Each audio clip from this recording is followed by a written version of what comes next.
If I understand it correctly, is How can we define the marginalized labor market? okay.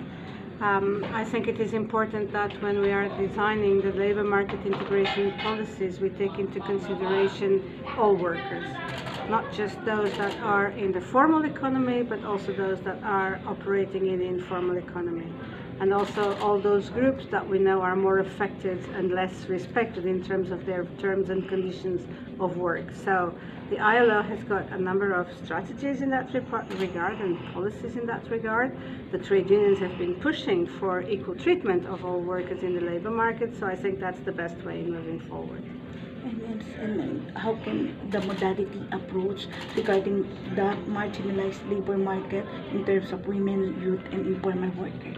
Well, that's the $1 million question. If I knew the answer to all that, I would be very rich. But I think that we know that young people, women, migrant workers were already disadvantaged in terms of their labor market integration, in terms of the respect of their rights, in terms of facilitating their access to the labor market. And with COVID-19, all those setbacks became even more serious than they were before.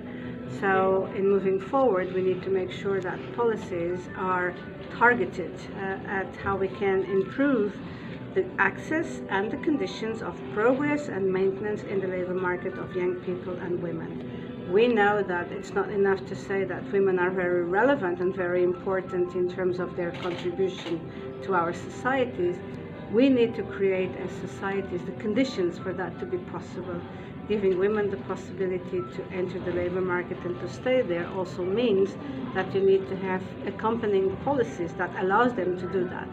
And that also implies a share in the burdens that are related to family responsibilities, for instance, and that requires sometimes a change of culture in our societies in allowing for women to be able to stay in the labor market. On youth, we always say that young people are the future of our societies, but sometimes we do not do as much as it should be done in order to allow them also not just to be good students and get good university degrees or good vocational training degrees, but also in allowing them to be able to enter into the labor market. So mechanisms like apprenticeships, like facilitating the transition between school and work are also very important. And I would say, in terms of treating exactly young workers as you treat adult or more older workers, and not having distinct policies for youth and for the rest of the labor force. Last question po, how can we revitalize in this 2 days conference mostly the worker affected of this pandemic? So how can we revitalize the work? Yeah, the resolution to revitalize on this 2 days conference. Okay, I think it is important to make sure that we learn lessons out of COVID-19. And learning lessons out of the COVID-19 implies that governments need to develop their policies and their strategies hand in hand with workers' organizations and with employers' organizations.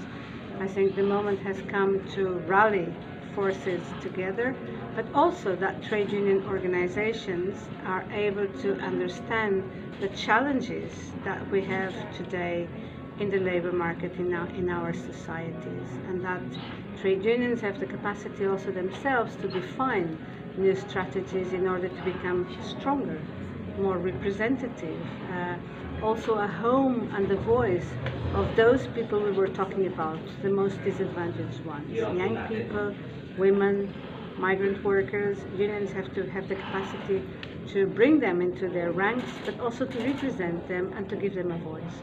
I think that's the way forward in our societies, and in the case of our conference here, I think that's very much the message that we need to push forward. Thank you so much. You're welcome. Thank you.